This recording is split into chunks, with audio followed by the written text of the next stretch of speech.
The Gauteng Roads and Transport Portfolio Committee told the Department of Roads and Transport in the province that the state of deterioration of some of the roads should have never been allowed when there is a dedicated regional office to monitor roads. The department was answering questions to the Portfolio Committee on different matters, including road maintenance, the fixing of potholes, the expansion of the Phase 1 of the Gauteng plan, and what is being done to deal with the renewal of expired drivers' licence backlogs. Now, meanwhile, the department has underspent by over 774 million rand on its 2021-2022 budget. Gregory Schneemann, who is the chair of the Roads and Transport Portfolio Committee at the Gauteng Provincial Legislature, joins us to talk about this. Gregory, thanks so much for your time. Good to have you on the programme. Good morning, Leanne, and good morning to the viewers, and thank you very much for the opportunity. All right, so let's start off with the department's response on the backlog on licence renewal that's been caused by the system used for driver's licence renewal, which is only one printing machine, especially the backlog caused when it had to be taken out of the country for repairs. Yes, no, thanks very much. Obviously, let me just firstly put it into perspective. The Portfolio Committee in the Gauteng Legislature performs an oversight function over the Provincial Department of Roads and Transport through the MEC for Roads and Transport in the province, MEC Mamabolo. As a Portfolio Committee, we have been monitoring, and we had been monitoring the situation around the backlog in driver's licenses and the need for motorists to book slots and to make sure that they get their licenses renewed. And obviously, as you'd be aware, the competency to grant extensions for renewal of driver's licenses falls within the ambit of the National Minister of Transport. And there was an extension granted last year, which expired earlier this year. And during that particular period, we paid close attention to what was happening here in our own province in Gauteng. And we undertook a number of oversight visits. We visited various DLTCs, driver license testing centres in the province, who were able to interact with motorists who were there to renew their licenses. We did pick up problems from time to time, which we continuously raised and brought to the attention of the MEC and the department. And some of these matters were dealt with. Obviously the printing machine that broke down and had to be repaired created a challenge. Nevertheless, people were still coming forward to renew their licenses. And yesterday we were informed that in the Gauteng province, there's a backlog of about 400,000. That includes those who had not renewed their licenses within the deadline. And it also includes current licenses that need to be renewed. It is of concern to us, but at the same time, we did pick up that things were going quite smoothly at times in Gauteng. Interventions were being made, new driver's license testing centres were opened by the RTMC in Waterfall Park. The Gauteng opened one pilot project which was operating at the Midrand station. Operating hours were extended in various DLTCs around the province. And certainly we were picking up that there were challenges from time to time. But one of the big things that we were concerned about is that motorists were booking slots and then not arriving. And we picked up this up at a number of the DLTCs that we visited. So, what will happen going forward, that's obviously for the National Minister to consider. But I think our call to motorists would be, please go and renew your licenses. You can get slots. There were problems at one stage, but these were resolved. And as I say, in our oversight visits, we picked up that motorists were quite happy with the service they were getting. And sure, there may have been glitches here and there, but our call is to motorists, please go and renew your licenses. Yeah, I think it's quite a frustrating process, though, because, I think it's something that we all have to have gone through, and, it's that getting that appointment, and then the only available appointments are so far away. They're not anywhere near where a person lives, and I'm talking from just personal experience. I think I managed to get an appointment, I don't even know where it was, whether it was in Vereeniging or whether it was out in Krugersdorp, and that's pretty far from where I live. But, these are the challenges that people have to go through. To travel these distances to go there, and then to find that the system is offline, or to find that you're now waiting. So I have a temporary license, which I've had since the end of last year, which has expired now. And so I'm driving around with a temporary license and my actual license is not ready. And I think I'm speaking for a lot of South Africans with the frustration that is happening. Is there anything more that you can do? Because at the end of the day, we feel as citizens that our hands are tied, and we look to people like you to interact more with the department to try and speed the process up. Well, firstly, that's why on a regular basis, in fact, on a quarterly basis, we get updates from the department on steps that are being taken to ensure that motorists can renew their driver's licenses. And the example that you've raised, we did pick that up. And there were some of these matters that came to the attention of some of us in the Portfolio Committee, which we were able to raise with the MEC. But I can say that certainly in the early part of this year, and going towards the date in which the extension was going to expire, we were picking up that there were sufficient opportunities for motorists to renew their licenses, but we also will accept that there are glitches and that there would have been instances where motorists perhaps were not able to get to the DLTC of their desire or the closest one possible. We will continue to engage with the department on that because our view is that motorists must be given every opportunity. For example, yesterday in our Portfolio Committee, we did raise a concern that some of the driver's license testing centres were not opening on Saturdays. We're working strictly from Monday to Friday. And we did say, look, that they need to interact with the relevant municipalities as well to do whatever they can to ensure that motorists have every opportunity to be able to renew their licenses. And we will continue to monitor this as well. Yeah, indeed. I mean, it's very important. Another frustration, and I'm picking it up from some viewers as well, is, notifications. Why did that stop? I'm asking you these questions in the hope that you have an answer for us, because we have no idea. You go, you apply, and then you have to go back to that place, or you phone a line or a number that they give you, that you almost have this vision of a little phone sitting in an empty office that everybody just looks and laughs at because nobody answers it. But, the reality is that, a simple SMS system to say your license is ready for collection, or, where do our lives become easy in all of this? It feels like we work so hard as citizens to abide by the law. And if you don't, you get into trouble. So let's talk to that system, just to notify drivers that, yes, come and collect, it's ready for you. It is a matter that we have been raising with the department, that there needs to be a way in which motorists are informed when their license is ready. And we have been engaging with them because as an oversight committee, we are of the view that motorists need to know when their license is ready. They shouldn't have to struggle to find out when their license card is ready and when it is ready for collection. And it's a matter that we continue to raise with the department. But I agree. Everything must be done to make sure that the process is as easy and efficient as possible. To enable motorists to apply, to get to a DLTC, to get notified when their license is ready, and to collect it. And these are matters that we will continue to raise with the department. That's our role as a Portfolio Committee. As I say, we're an oversight committee, and that is our role to take up matters that are affecting members of the public and motorists in the province of Gauteng.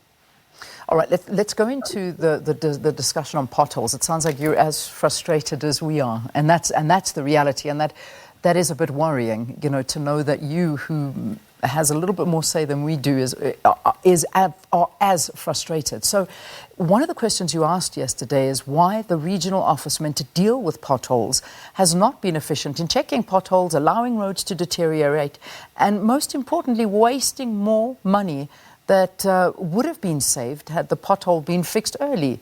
I know you launched an app as well, which has been quite widely spoken about, but I urge you to speak about that app as well. But my question to you is, won't this app create more complacency for those that are actually supposed to monitor and go to the scene, see it, as opposed to relying on an app? Well, firstly, let me just respond on the Portfolio Committee that took place yesterday. We had a Portfolio Committee that was taking place in Magaliesburg, and part of our meeting that we had was with stakeholders in the area, residents in the area, And this was a matter that's come up quite a lot. An interaction that we've been having with ward councillors from around the area as well is the state of provincial roads. And that's one of the things that we raised in our portfolio committee yesterday. We had a presentation on the role of the regional office in Krugersdorp, which looks after the provincial roads in Mohali City, in the Mohali City municipal area. And yes, it's true. We were of the view that office is not doing enough work in monitoring the condition of provincial roads, not doing enough work to respond quickly enough to repair potholes as they appear.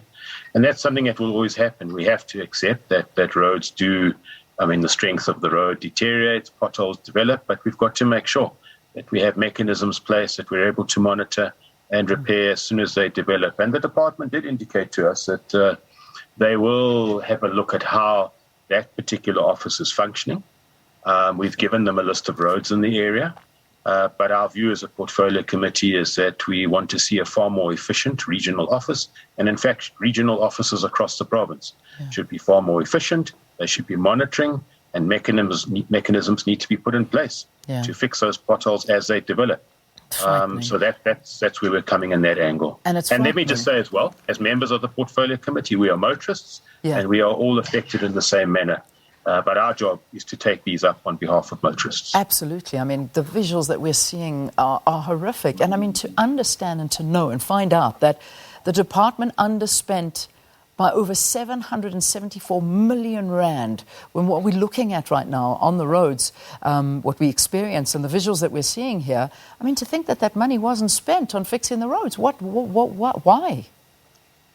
Well, I think let me just put that into perspective. Firstly, the department can't just take money from anywhere within its budget and use it for anything. There are guidelines, there are treasury guidelines on how you spend that money. When departments are given allocations, those are allocations for specific programs. They would have to apply to Treasury to be able to get permission to transfer those funds between programs. Just to say, we're not happy about underspending. There are reasons for it, but we're not happy about it. One of the things that we have been raising is the stability of the senior management in the department, and that has been addressed. We have a new HOD, we have senior managers that are in place now, and we anticipate in this coming financial year, we will start to see a much better performance, both in terms of finance and non-financial performance from the Provincial Department of Roads and Transport in Gauteng. But that's our job. Our job is to monitor, our job is to raise things, and to make sure that the department operates effectively and efficiently. But we're not happy about underspending, and we should never be happy about underspending. But sometimes there are reasons beyond control. Sometimes there are reasons where a project may not be able to take place for a particular reason, and you can't spend the money in that particular financial year. But where it's because of just lackadaisical work of officials in the department, we can't accept that. And those things we will raise in the strongest terms possible. So I want to quickly talk a little bit about the Gautrain, because this is also another big talking point, is that a report was given on the Gautrain expansion project.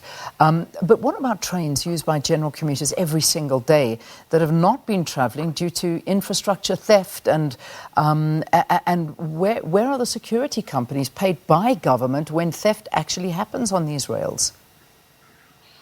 What I can just say on that is that as the portfolio committee in the legislature, we don't have direct oversight over PRASA and Metro Rail. That's a national competency, but we do take a keen interest because it's residents in our province that are affected, that are not able to use the facilities that they've always used. And a couple of weeks ago, we undertook a train trip from Salisbury Station in Tshwane through to the Pretoria Central Station. And the reason why we undertook that visit is that it was one of the lines that had been reopened earlier this year. And we were able to interact with commuters on that train who expressed their appreciation and gratitude that line had been reopened. It's saving them money. They're able to travel at a far more cost-effective manner. They were happy with the line, with the services. We also were able to experience the new trains which are being purchased and are being produced at the Gabela train factory in Nigel, and commuters were very happy with the condition of those trains. We agree, and we agree that vandalism should never have happened, but it's something that happened during the lockdown period. The National Department are looking at those matters, and we had a briefing from PRASA after that train road to explain to us how they are rectifying and bringing back into operation the lines across the province. We obviously did indicate to them that if it was up to us, we would want to see that happen at a much faster pace. Yeah. But we were quite satisfied in terms of what we were briefed on, and we will continue to monitor. And when the new lines are brought back into operation, we will be there as a portfolio committee, just to experience, to see what is happening, get the views from commuters. But we're equally as concerned. But as I say, as a portfolio committee in the legislature, we don't have direct oversight, but we take a very keen interest because it affects residents in our province, and we want to see these rail lines back in operation. Absolutely. And Gregory, I could keep you here for a lot longer, but I've got to let you go because it is into our news time. But if you can, very, very quickly, answer my final question. There's been a lot of concern about South Africa being a failing state, whether it's about the decaying infrastructure for roads and general maintenance. And you talk about measuring yourselves as the committee. How do you measure your effectiveness in your role as an oversight body to avoid the country becoming a failed state? Because it's one thing witnessing something and seeing it and understanding that things are falling apart, but it's another thing not actually having the power to do anything about it. Well, as a portfolio committee, obviously we have an oversight role. Our role is to raise things when we see things that might not be happening as according to plan. But our role is also to give credit and give praise where it's due. And one of the areas that the portfolio committee has been focusing on since its inception after the elections in 2019 is the number of incomplete projects, road projects that had come to a standstill around the province. And we've been raising this consistently. We've been placing a lot of pressure on the department, doing a lot of oversight visits, and I think that it's paying off. Obviously, there are things that the department is doing as well, but we are doing our job. And as a result of that oversight, we have witnessed now the road that goes past Diepsloot, the K46.